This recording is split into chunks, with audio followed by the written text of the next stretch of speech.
আজ বেরিয়ে পড়লাম তারাপীঠ ইস্কন মন্দির। খুব সুন্দর মন্দিরটা করেছে। আর ইস্কন মন্দির মানেই তো বিশাল এরিয়া জুড়ে।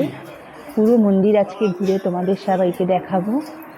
দারুণ সুন্দর লাগছে। এখন ভেতরে আগে দর্শন করে আসি।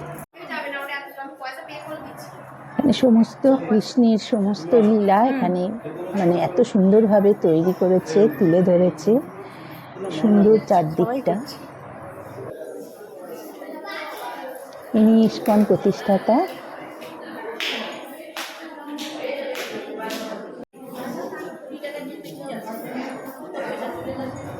বাঁদিকে রয়েছে কতগুলো ছোট ছোট দোকান, মানে দোকান মতোই আর কি, একদম মন্দিরের ভেতরেই এটা রয়েছে।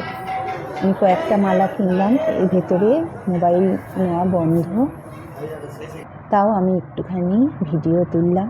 অপূর্ব সুন্দর সাজানো। আর কৃষ্ণ আর রাধাকে এত সুন্দর সাজায়, দেখলে যেন মন ভুলে যায়। অপূর্ব ভাল লাগছে, খুব সুন্দর জায়গা। আপনাকে একটা প্রশ্ন করতে পারি? ওই যে মহারাজকে আপনি দেখছেন, উনি কি বাঙালি? হ্যাঁ। কি করে বুঝলেন? না, লেখা আছে কোথায়? বইতে।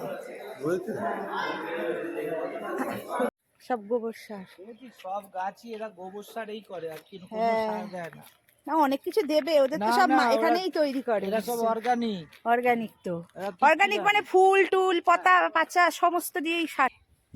এই হচ্ছে উড়ি বাবারে, কি বিশাল কড়া! এত বড় বড় কড়া, এত রান্না হয়। ওইটা দেখো, ওই পেছনেরটা সবচেয়ে বড়। হ্যাঁ, পেছনেরটা সবচেয়ে বড়। এটা মনে হচ্ছে প্রচুর মানুষ যখন আসে তখন হয় মনে হয়। হ্যাঁ। উনুনের ডিপ কতটা! এখানে পুরো কাঠ দেয়, এসব কাঠ তুলছে, সব কাঠ দেয়। বাপ রে, কি বড় বড় কড়াই! খুন্তিটা নাড়ে কে? বাপরে, এই লোহার খুন্তিটা!